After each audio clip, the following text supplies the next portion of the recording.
ரோட்டுக்கடை தக்காளி சட்னி ரெடி ஆயிடுச்சு.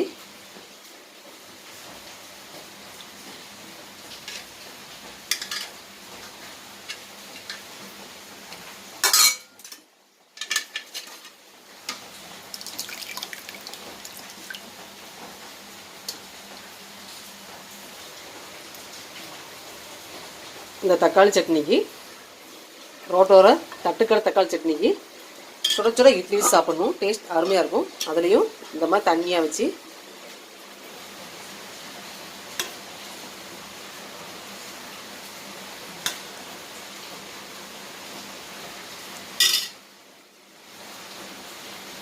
சாப்பிடும்போது இந்த மாதிரி நிறையா ஊற்றி சாப்பிடணும் இந்த தக்காளி சட்னி.